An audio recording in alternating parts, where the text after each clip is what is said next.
Film की शुरुआत में हम देखते हैं एक सारा नाम की औरत को जो अपने बाथटब में नहा रही होती है।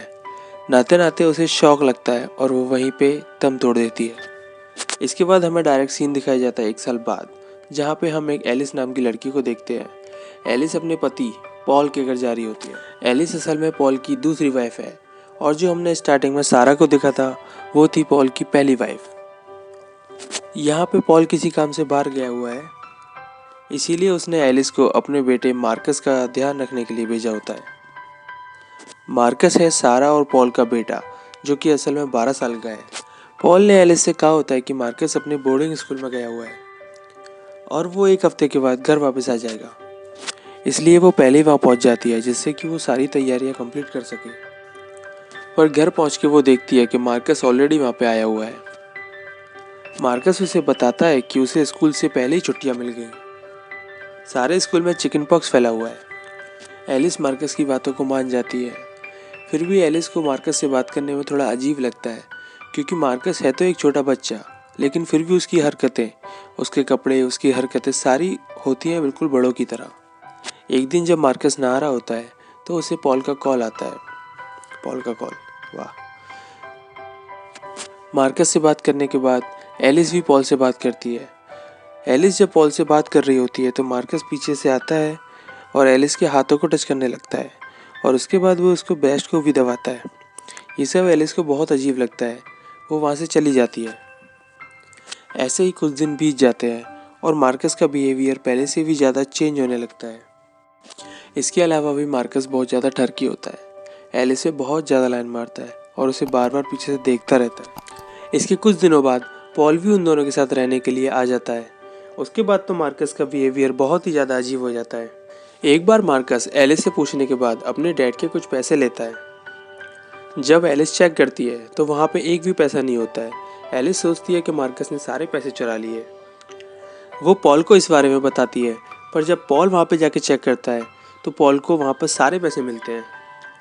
उसके बाद मार्कस एलिस को ब्लैकमेल करना स्टार्ट कर देता है और पॉल से कहता है कि एलिस उसे बिल्कुल पसंद नहीं करती और अपने डैड को बोलता है कि एलिस ने खुद सारे पैसे चुराए और इल्ज़ाम लगा दिया पॉल के ऊपर। मार्कस पॉल को बोलता है कि एलिस पागल होती जा रही है और पॉल के ऊपर झूठे झूठे इल्ज़ाम लगा रही है, जिससे कि उसे पॉल से छुटकारा मिल जाए। एक रात को जब वो एलिस अपने रूम में सो रही होती है तो मार्कस वहाँ पे आके खड़ा हो जाता है और उसे देखता रहता है।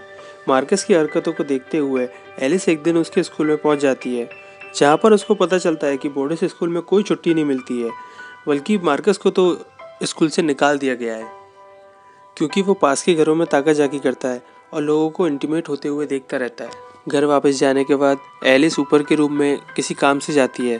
तब उसे अपने बेडरूम के ऊपर वाले हिस्से में एक होल दिखाई देता है, जहाँ से उसके बेडरूम में आसानी से देखा जा सकता है। ये देखकर एलिस समझ जाती है कि मार्कस उसे और उसके पति को इंटीमेट होते हुए हर रोज़ देखता है और इसी होल के ज़रिए वो एलिस को कपड़े बदलते हुए देखता है। एलिस मार्कस के पास जाती है और उसे पूछती है कि तुम मुझे और पॉल को छुप छुप कर क्यों देखते रहते हो। मार्कस कहता है कि मुझे ये सब करने में बड़ा मज़ा आता है। तब एलिस उससे पूछती है कि क्या तुम अपनी मॉम सारा को भी ऐसे ही देखते थे। तब मार्कस कहता है कि सारा को देखने में मज़ा नहीं आता था, वो तुम जैसी सेक्सी नहीं थी। एलिस उससे पूछती है कि क्या तुम्हें सारा की मौत के बारे में पता है, क्योंकि जब सारा की मौत हुई तो तुम दोनों ही घर में अकेले थे। तब मार्कस कहता है कि सारा की मौत हार्ट अटैक से हुई है। फिर एलिस कहती है कि तुम झूठ बोल रहे हो, उसकी मौत इलेक्ट्रिक शॉक लगने से हुई है और तुम इस बारे में बहुत कुछ जानते हो पर बता नहीं रहे। मार्कस कहता है कि मैं तुम्हें ये सब क्यों बताऊं, मुझे इससे क्या मिलने वाला है। तब एलिस समझ जाती है।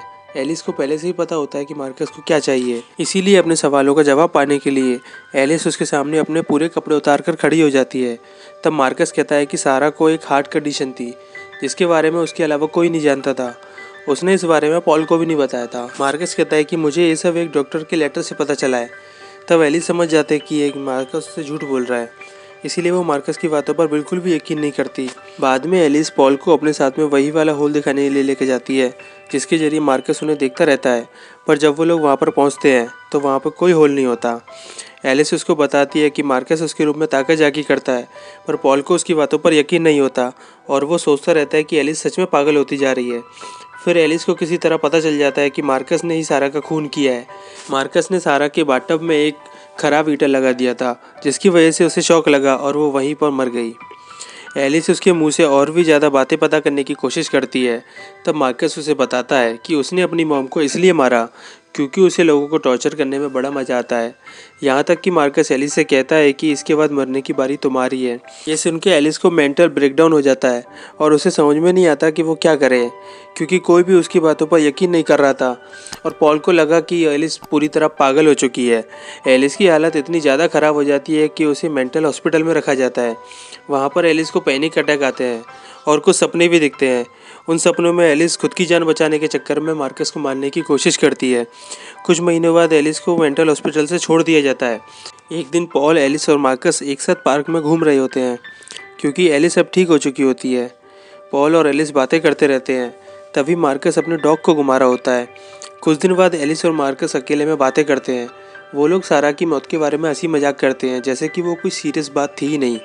मार्कस एलिस से कहता है कि अब वो उसका खून नहीं करने वाला, क्योंकि मार्कस उसे अपने बराबरी का मानने लगा और उसे पसंद भी करता है।